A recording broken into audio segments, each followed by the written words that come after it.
close one. Our analysts are echoing that on the desk right now. We're ready to jump into the action. Just kick up. And I can't believe, hey, we're looking at this again. Iron Shell burning off the creep wave before it can arrive at the tower because it doesn't attack back. These heroes are full life looking to dive, and while up on top lane, that's why we told you. We told you. True side told you. Do not doubt the Tusk God, the Tusk King. He didn't even use spin. And this is the one downside of this Earth Spirit starting bottom, as we've seen a couple times in the past. It's a tri-lane top. Yep. He's not there, you're going to lose this lane. And this is an excellent decision from LGD to go aggro into the Terrorblade. We've already seen how strong Jug is in offensive tri-lanes. But not just that, Oracle Earth Spirit are not heroes that like tri-laning at all. Earth Spirit wants to be active on the map, rotating around. That's what he's going to look to do. But you're going to be punished up top for this movement. He's actually doing a really slow walk into the mid lane. Now, Observer Ward is on him, so this could just be for a bit of a vision game. Maybe hoping to actually find the Courier, but the Courier's taking some time to get out. It's not because Timbersaur's not finding CS, it's kind of already done its trip, so ES is too late for that. Now he'll TP top, starts his rolling boulder forward, going in after FY. No snowball to actually save him, and, well, with the stuns from Xnova, space created, FY is able just to walk it off. And I really like what LGD did here with that last big Timbersaw as well. What do we want an Earth Spirit to do is rotate. And this is something teams would do to us because, you know, Z-Freak loves roaming, right? And for a while, that's all we gave him. Yep. When you put a mid-hero that's ungankable, it limits what this player is now able to do, and you neuter the enemy 4 position with no real cost to you, right? And now you're in a position where you're just in a try-on-try, and you've got a massive advantage no matter what. Whereas down bottom, yeah, sure, Darkseer's going to get a little more out of this lane, but Chalice is totally fine free-farming under tower. It also seems, too, like the power of Vici Gaming and their tri-lane is very heavily based around Metamorphosis. Yeah. And getting this back up, because now Metamorphosis is down, Fade comes down a little bit too far. They try and save him, but that's when you just see him go into the spin. Rolling boulder, snowball forward, rolling boulder cannot get off. And that's now 2 kills for LGD. Now, their upside is, once again, just going to be this Darkseer. 26 CS already. That if he can't help out in this top lane, like FY continues the run. He's already got level 2, so there's the escape mechanism in the snowball. But he'll be fine. But yeah, Darkseer's going to get a lot of farm. So how does he now itemize? We saw S4 earlier before. How do you itemize the Darkseer to get involved in this, to hit the timing for Vici's team fight? This is an interesting one. He's probably the Vlad's buyer, but he's also the Greaves buyer. I don't think you want a Crimson in this game. It's kind of up to him.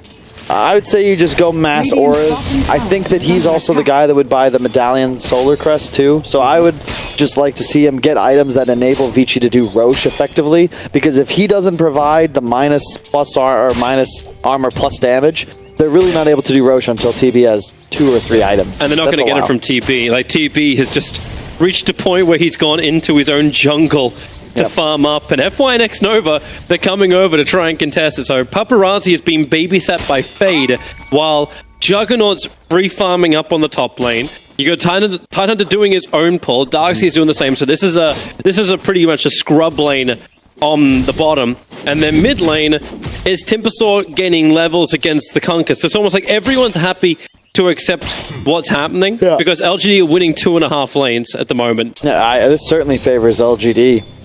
You're in a position where your carry can free farm with no real expenditure, in the sense that it doesn't require 3 heroes to stay top. FY is free to just follow Terrorblade around. He actually kicks him out of one jungle, sends him to the other, and now look. Ori. Timber Chain's on the way through, but they snowball, hold them together, and even with the Earth Spirit, he tries to rolling boulder through. But Conquer is already dead. 3 kills for LGD.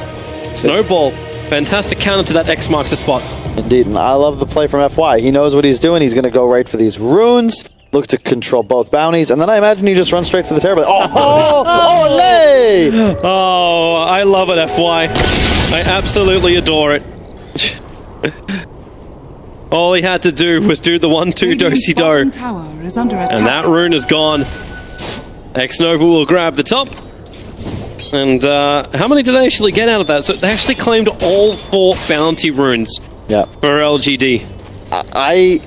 bear in mind, the LGD draft is the one that could just snowball out of control. Yeah, Terrorblade can do a ton of damage, but there's a 3k advantage in the favor of PSG.LGD already. And bear in mind, they have the Timber and the Tide. These heroes are going to get to a point. How are they going to die? Where's the actual sustained damage from Vici Gaming? You've got a ton of spell combinations, but you actually have no method of sustaining DPS throughout a long, drawn-out engagement. TP support's coming over. FY he may have to hide inside the snowball. Doesn't want to do it.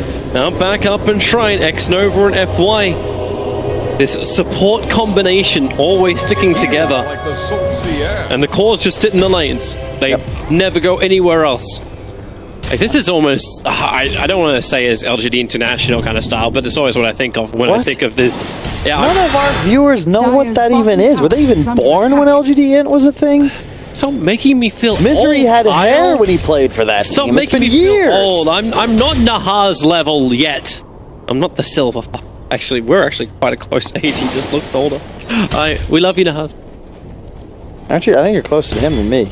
Just saying. I am closer to Nahas than you. And luckily, my youthful exuberance is infectious. Yep. Yeah, 3 cores from LGD, all top net worths at the moment. Paparazzi. They're smoke ganking too. They want to keep the momentum going. Yeah, this is the right move. Let's keep applying the pressure. You've had an Oracle sitting at this top tower, but he's very easily diveable, and you still have that catapult. Yep, here's your snowball forward. Lion actually didn't come with him, however, but it won't matter. When you shard block in the Oracle, all the damage in the world. There's no need to have magical or fit like one or the other. They just have both. Conquer creates more space, but I've seen so many times Ori burning abilities against this Timbersaw and having zero effect. I've had a lot of conversations back at the hotel with players about the optimal Timber build. I think this is it.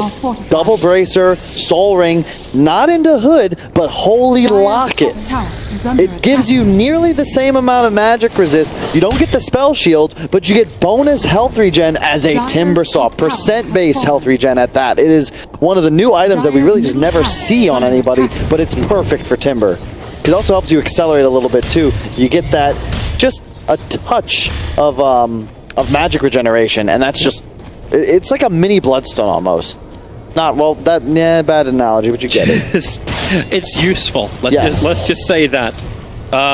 Confidence from the Darkseer. He does it the Vanguard, but underneath a fresh, ready to Omni / Juggernaut, he only needs a little bit of help, and the Lion is going to offer that. Yang goes into it. There's your Omni / FY's got the control with the quick snowball and shards block into spin. Yang is brought down. That's the biggest net worth hero on VG by a long way. 1,000 net worth difference between the Darkseer and the Terrorblade. My God. But he's still 1,000 behind the Juggernaut. They're 5k ahead. Yeah, they are. I'll be honest, I don't want to say this game's over, but if you're Vici Gaming, you need some miracles, and you need LGD to make mistakes. Bottom lane, Tidehunter, 8 minutes in, 1,600 HP and a Vlad's. Mid lane, Timbersaw, nearly 1,500 HP. Hey, this is the lineup that stuck together after the TI Grand Finals. They are still a TI Grand Final full team. Dude, you win Vanguard on Yang. I don't think going defensive items is the play here on the side of Vici, because you have major damage issues. Maybe just want to complete the full Crimson Guard. Try and negate some of the damage. Negate what? What damage? I don't know. The Juggernaut physical attack, that's all. You got Timbersaw problems, you got Tide problems, and you got the Prince of Darkness himself on this Tusk, who so far has been a part of every single kill and just is really dominating the map. Well, he's just gone from being king to being the evil king, like, what are we, warlord kind of style? It's because the Prince of Darkness? Yeah. That sounds very evil. I don't think so. When have you ever said, hey, you know what? Darkness, that's the good side. I mean, the Empire did nothing wrong, but that's a discussion for another time. What are you, Buddy Stinson? Next thing you tell me in the Karate Kid, you didn't know who the bad guy was. There's certain villains that are definitely misunderstood, but again, not the right time for this discussion, Toby. Yeah, we have a very close, action-packed game on our hands. Yeah. There's only dark matter separating these two teams. Into the mid, they're going once again over to the Terrorblade. They're waiting for it. Here goes your combination, but it's all gonna miss. The snowball save is too easy. They just come back out of it. But that's why Terrorblade, as Thunder, swaps the life with FY. And they're keeping the Timbersaw away. But while this is happening, you've still got Chalice on bottom lane. You've still got the Juggernaut up on top. They're having free times, taking towers, farming lanes, having no issues, while the Timbersaw chases down Paparazzi and Oracle. LG is playing a flawless game, and Vici looks lost, and I don't blame them because, truthfully, I don't know what you do to get back into this game. Top lane, you can't kill Juggernaut. You have no method of canceling spin TP, so Ame can just plant himself in the enemy jungle. Look at the wards he has. Yep. Remember when they killed Darkseer? They also gave him these incredible wards that give him total vision, and he recognizes, look, I have no fear. Timbersaw's just planted himself mid. Tidehunter was bottom. None of these heroes will die. Vici, what do you do? One observer ward in both sides of the camp. Like, yeah, we've seen teams already today, like, they commit like 2 wards into just one jungle. It's like, we will have vision superiority. LGD, all they need to know is someone's there, and then they'll go for it, because that's what you're seeing right now. Timbersaw chase down Paparazzi. He won't go into the base, but that's not required. Kill the creep waves. Keep the push coming, and Vici Gaming, they know they have to do something about it. A 4-man smoke up, but they're going to fight without the Terrorblade. Radiant already scanning, feeling something's coming, and they're going to walk into it as well. LGD, you said flawless. They know what Vici's going to do, but do before Vici does it. Is this the target you want? It really isn't. It's the Timbersaw. You keep the silence on him. The will fly over the top. But now with the spin, the damage, you can turn on the Magnetize. FY's copped a lot of damage. Maybe with the heal, they back it back in again. So it will be the Tusker to finally fall. Timbersaw, he's trying to live through this. Doesn't have enough reactive armor charges to live. But now the Omni Slash. It's the cleanup time. It's a 2-for-2 trade-off. Bottom lane, Tidehunter's level 12. Paparazzi, you're in trouble, my friend. He's got a... What the hell? The level disparity! That was great for Vici, but if you check out that fight recap, yeah, it's a victory, but they got 600 gold, LGD got 400, and Ame... I mean, I love the build. This is exactly what I was bringing up in the previous series. Ame goes for the Yasha first. Rushing Battle Fury is cool, but it doesn't really... You don't feel the impact of an overfarmed Jug. When you just get this casual Yasha, you feel a lot more confident in taking engagements in the course of flash farming, and then you go back for the Battle Fury. But it's a way to accelerate a lot more linearly. Ori's going to get out on the top, but it will not be the same for Paparazzi. The sharp block from FY was absolutely perfect. Even with a defensive dire observer ward, in fact, 2 of them, they did not see the movement up from LGD. Paparazzi has nowhere safe to farm, and they just keep going.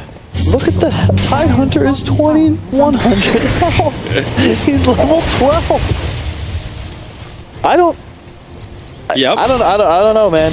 I don't know what the play is, and I love this. Look, Ame's not gonna leave top. He's just chilling.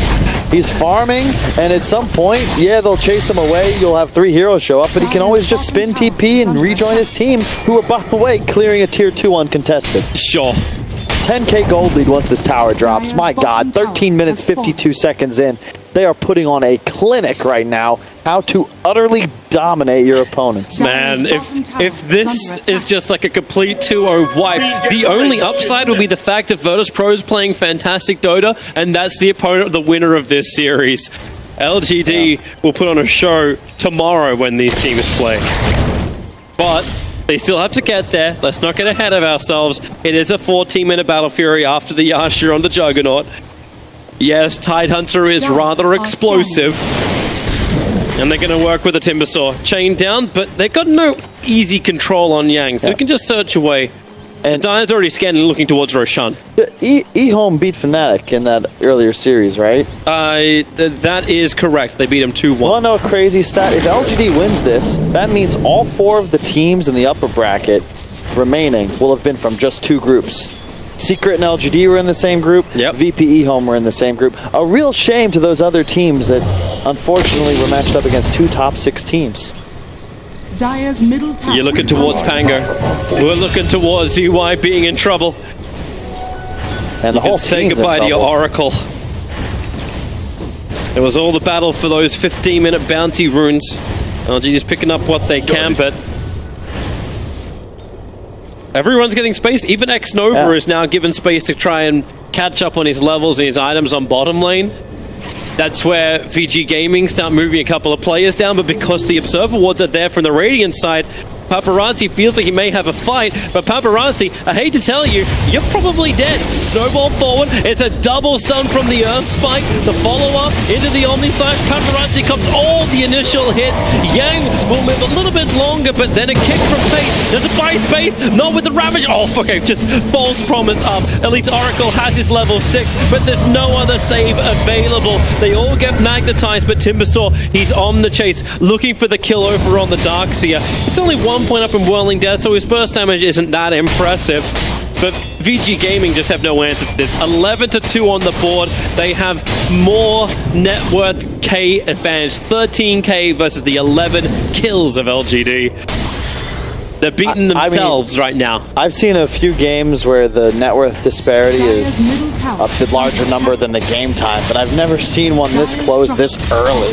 This is crazy. Like, everyone, the 3 cores are farmed like it's 25 minutes in. TP's coming into the front lines. Kunker's got his armlet. He wants some level of engagement. They're looking towards the Timbersaw. The boat will connect, but all this damage, it seems to count for naught. The Darkseer will finally be fingered down. We're going to have Lion having more damage than the core just because of the plus 50. And Paparazzi burns Metamorphosis as well to try and get involved in this fight, and it won't happen. This is a free ticket to go Roshan. No Metamorphosis for the fight. Kunker is in no condition to engage. His ship's down for 30 seconds. Can we check out the win probability? I'm curious. I'm saying 98. Oh my goodness. Yep, it's 98. It's 98%. Yeah, I'd love to theory craft away for Vici to get back into this, but I mean, what is that 2%? If I'm ROTK right now, I'm just happy my team's on the board because this could have very easily been. He just walks up to Earth Spirit. Once again, the Oracle will sacrifice. Well, they'll sacrifice each other. Faye's just standing there. He's not even moving. He understands death is nigh. Radiant's bottom tower is under attack. And they're coming up. LGD don't need Roshan. They don't even need Ravage. They're taking this without Ravage. They're going to Blink Dagger over on the Tidehunter. He's ready to jump in at a moment's notice. Lion will... Actually, he's looking to force the top lane. But they'll just take mid-racks. 18 minutes in. Darkseer will get the back wall off, but do I dare say this is going to be some clearance that LGD has no issue doing. The only thing I can do in this game is break down all the things PSG.LGD is doing right, and there's a lot. I mean, look at the vision they have around the base. Look at the way they're splitting. They are kind of standing together for Torrens, so it looks like the care factor of LGD is starting to drop. The Ravage is already back off cooldown. They have a level 2 Omni Slash. Smoke up from FY and Arme. Xnova as well. It's like they're waiting for someone to TP out. And Paparazzi isn't coming back. He's fighting and pushing the bottom lane to the tier 2 tower. While the fact, Chalice, he is kind of a little bit stranded. He needs some space to be created. Timbersaw is here, and Chalice still holding the Ravage, does not want to burn it. And probably the wise decision. They already took mid-racks. They just have to sacrifice the Tidehunter for it. Yeah, I like the play. Much better to just ditch your Tide there. You know this game is effectively in the bag. You have a Rax. Your next move is respawn. Like, if he burns Ravage there, they know it's going to take a couple extra minutes to close this game out. Now, respawn, walk to Roshan. Vici will probably look to fight them, because otherwise you're effectively just conceding, and they'll lose that fight, and that'll probably be it. Look how farmed this Jug is. He just picked up the he's going to have his butterfly by 22 minutes this straight. And it's crazy how much better a hero Jug looks when you get involved in the action. And you're going to have you'll have triple Blink Daggers on LGD, both the supports and Tidehunter. Man. Sure. And a Heaven's Halberd. I feel like I'm being dishonest by being excited. Tide's in trouble. Support's coming over from the Timbersaw. Tidehunter, there goes your Ravage. He'll catch out in 5. Everybody just straight through him with maybe They've already got the kill on the Oracle. FY in the back lines as well as looking at killing off the Oracle, taking away his save. The Magnetite, it's at least doing something good for the Earth Spirit. It probably has more damage than his entire team combined. Another finger of death kill, combining with the Omni Slash. GG is called, and rightly so. This game is so over. They did everything right. You know, it starts with the nullification of the Earth Spirit. So you force an aggro Trilane into a Terrorblade, knowing you have a massive advantage just because of the way the Jug vs. TB relationship functions. You know now that the Earth Spirit can't roam middle because you planted a Terrorblade, or sorry, a Timbersaw there, and bottom lane is a Tidehunter.